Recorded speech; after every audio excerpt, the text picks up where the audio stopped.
तो चलिए आप लोग निकाल लीजिए किताब, फिजिक्स का निकाल लीजिए। और आज हम लोग का जो क्लास है वो आगे क्लास करेंगे, प्रकाश का प्रवर्तन में ही आगे का क्लास है रे ऑफ लाइट।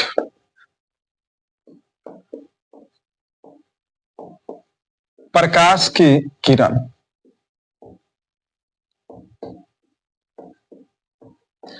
प्रकाश की किरण किसे कहते हैं या प्रकाश की किरण से हम क्या समझते हैं, ये जो है हमारा क्वेश्चन है। ठीक है, रे ऑफ लाइट क्या होता है? तो समझिए, जो भी प्रदीप्त वस्तुएं होती है, प्रदीप्त वस्तुएं जो होती है वो हम लोग पिछली क्लास में पढ़े हैं, समझे हैं कि प्रदीप्त वस्तु क्या होती है। यानी कि जिस वस्तु से प्रकाश निकलती है उसे हम प्रदीप्त वस्तुएं कहते हैं। ठीक है, तो जैसे मान लीजिए कि हमारा मोमबत्ती है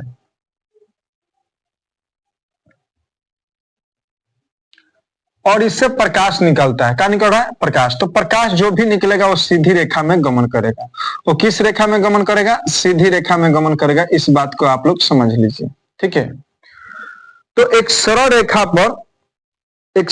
पर जब प्रकाश चलती है तो उसी को बोलते हैं प्रकाश की किरण। उसी का बोलते हैं प्रकाश की किरण।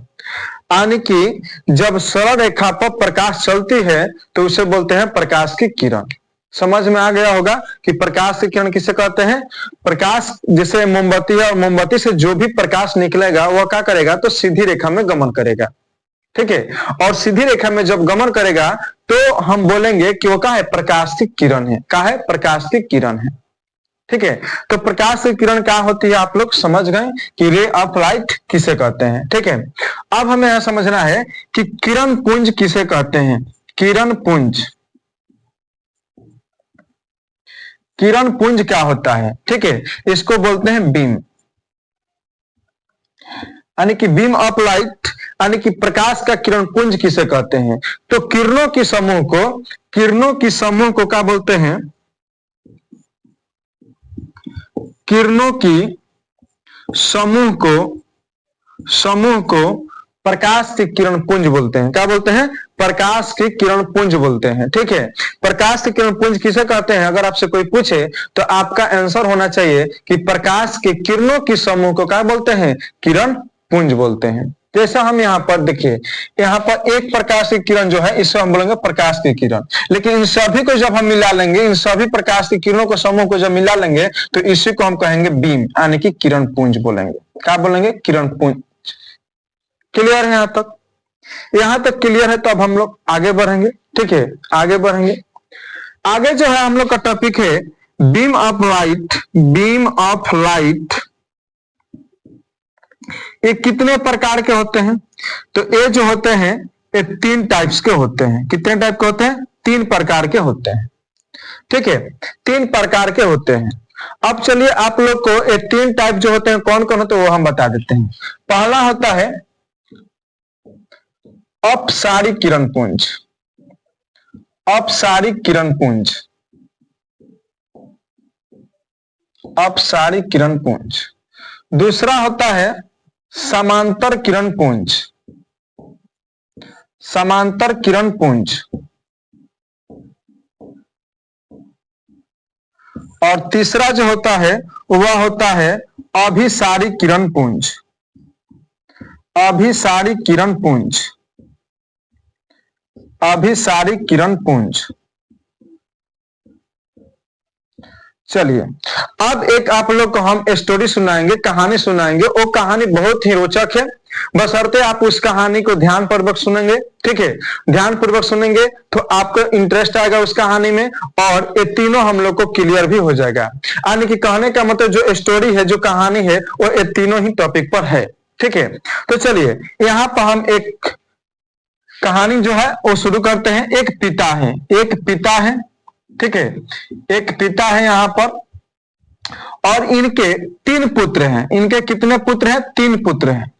मान लेते हैं ए, बी और सी। ये 3 पुत्र हैं। एक पिता है और उन पिता के कितने पुत्र हैं? 3 पुत्र हैं। अब जब तक ने इनकी शादी विवाह नहीं हुआ है, तीनों के बहुत घनिष्ठता है, बहुत घनिष्ठता है, लेकिन ये तीनों अपने तीनों क्षेत्र से, देखिए यहां से जब निकलेंगे ये तीनों, तो तीनों जो है निकलते हैं, तो ये कहां से निकलते हैं, तो पिता से होकर निकलता है, यानी कि पिता यहां से निकलते हैं, यानी कि पिता के तीनों पुत्र है, तो इनका जो एथी हुआ उत्पत्ति हुआ कहां से हुआ, पिता से, यानी कि एक बिंदु से उत्पत्ति हुआ है तीनों का। बात समझिए ध्यान से। और जैसे जैसे बढ़ते जाएंगे, जैसे जैसे सियान होते जाएंगे, नौजवान होंगे, वैसे वैसे इनके बीच की दूरी का होता जाएगा, तो बढ़ते जाएगा बढ़ते जाएगा बढ़ते जाएगा। और तब एक ऐसा समय आएगा जब इन तीनों का शादी विवाह हो जाएगा और इनके बाल बच्चे भी हो जाएंगे। तब क्या होगा कि इन तीनों का होंगे कि भाई एक दूसरे के क्या हो जाएंगे, विरोधी हो जाएंगे, यानी कि एक दूसरे का हो जाएंगे, अपोजिट हो जाएंगे, एक दूसरे का होंगे, अलग अलग हो जाएंगे भाई। तो ए अपना देखेगा, ए बी अपना देखेगा और सी अपना देखेगा। बात को ध्यान से समझिएगा, यह हमारी रियलिटी में होता है, ठीक है। तो जब तक शादी नहीं हुआ है, जब तक शादी विवाह, तब तक ले तो अपने में घनिष्ठता एकदम बढ़िया से रह रहे थे, लेकिन जैसे शादी विवाह हुआ, बाल बच्चे हुए, क्या हुए, तीनों अलग अलग हो गए और तीनों एक दूसरे के पटीदार हो गए। तीनों एक दूसरे के क्या हो गए भाई, पटीदार हो गए। पटीदार भाई के मतलब ही होता है पटीदार, समझ में आया कि ना। आप लोग देख सकते हैं जितने भाई होते हैं उतने पटीदार होते हैं, ठीक है। तो तीनों भाई अब तीनों का हो जाएंगे, पटीदार हो जाएंगे और तीनों एक दूसरे के समांतर हो जाएंगे, एक दूसरे के विरोधी होंगे। इसका विरोध करेगा, इसका विरोध करेगा, इसका विरोध करेगा, इसका, ये तरीका से तीनों एक दूसरे के विरोध करते रहेंगे। लेकिन जैसे आप एक ऐसा अब समय आएगा कि क्या होंगे कि तीनों अब मरने के कगार पर होंगे, तो फिर इनके अंदर का प्यार जो होगा उमर आएगा। अंदर का प्यार जो होगा, तीनों भाई का उमर आएगा, तो तीनों भाई अपन मतलब अंदर, मतलब कि घर परिवार को पता ना चलते हुए तीनों आपस में क्या करेंगे, एक दूसरे के मतलब विनम्र होकर एक दूसरे से मतलब कि अपना समाचार जो होता है अपना करते रहेंगे, जो भी काम है करते रहेंगे। यानी कि जब तीनों जो है इनका जो तीनों है लास्ट में क्या हो जाएंगे, फिर एक दोनों के बीच की दूरी क्या होगा, तीनों के बीच की दूरी घटते घटते अब फिर क्या हो जाएंगे, प्यार से रहना शुरू कर देंगे। ऐसा होता है, ठीक है। तो देखिए यहाँ पर क्या हुआ, तो यहाँ के बीच की दूरी का समान है, बीच की दूरी यहाँ पर क्या है, समान है, यानी कि बराबर है। और यहाँ पर क्या हो रहा है, तो यहाँ पर तीनों एक बिंदु पर आकर मिल रहा है, तो इनके बीच की दूरी क्या हो रहा है, घट रहा है, घट रहा है। तो समझ में आया इतना चीज समझ में आया। तो चलिए अब हम लोग समझते हैं कि अपसारिक किरण पुंज क्या होता है। तो अपसारिक किरण पुंज क्या होता है, तो ये एक बिंदु से निकल के और सभी दिशा में फैलते चले जाएंगे, सभी दिशा में क्या होते चले जाएंगे, फैलते चले जाएंगे। तो इसी को बोलेंगे अपसारिक किरण पुंज। और इनके बीच के दूरी का होगा, धीरे धीरे धीरे धीरे बढ़ते जाएगा, धीरे धीरे क्या होगा, बढ़ते जाएगा। तो इनके बीच के दूरी बढ़ते जाएगा और ये एक बिंदु से निकलते हैं।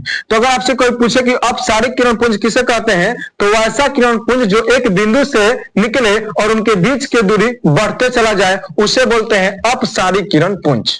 अपसारिक किरण पुंज बोलते हैं। एक बिंदु से निकलता है, एक बिंदु से निकलता है,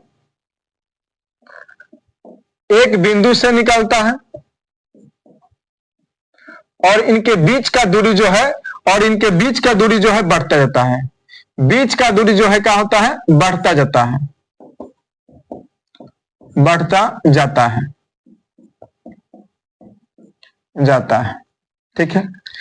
अब जो है समांतर किरण पुंज, समांतर किरण पुंज का होता है, तो ये जो है एक दूसरे, समांतर किरण पुंज में किरण का होती है एक दूसरे के समांतर चलती है, एक दूसरे के समांतर चलती है, एक दूसरे के समांतर चलेगी, एक दूसरे के समांतर चलेगी, ठीक है। एक तीर का चिन्ह जो है दिशा इंडिकेट करती है कि किस दिशा में जा रही है, उसको इंडिकेट करती है।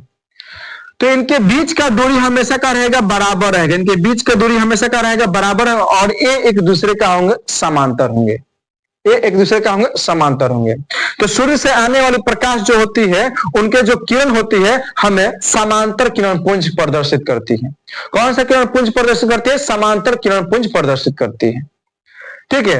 अब यहाँ पर समझना 3 नंबर अभिसारिक किरण पुंज। अभिसारिक किरण पुंज का होता है, तो जितने भी किरण होते हैं वो एक बिंदु पर जाकर मिलते हैं, वह एक बिंदु पर जाकर मिलते हैं, वह एक बिंदु पर जाकर क्या करते हैं, मिलते हैं, ठीक है। तो इसको बोलते हैं अभिसारिक किरण पुंज। और इनमें क्या होता है, तो इनमें बीच की दूरी घटते जाता है, इनमें बीच की दूरी क्या होता है, घटते जाता है। इनके बीच की दूरी क्या होता है, घटते जाता है। तो आप लोग को समझ में आ गया कि अभिसारी किरण पुंज किसे कहेंगे, समांतर किरण पुंज किसे कहेंगे, अपसारी किरण पुंज किसे कहेंगे। ठीक है, अपसारी किरण पुंज किसे कहेंगे। तो अभिसारी किरण पुंज में क्या होगा कि जो भी किरण होगी वह एक बिंदु पर आकर मिलेगी, एक बिंदु पर आकर मिलेगी और इनके बीच का जो दूरी होगा वह घटते जाएगा, घटते जाएगा, घटते जाएगा। और एक ऐसा समय है कि इनके बीच की दूरी क्या हो जाएगा, शून्य हो जाएगा और एक दूसरे को जो है एक बिंदु पर मिल जाएंगे लोग। ठीक है, तो यहां तक आप लोग को समझ में आ गया होगा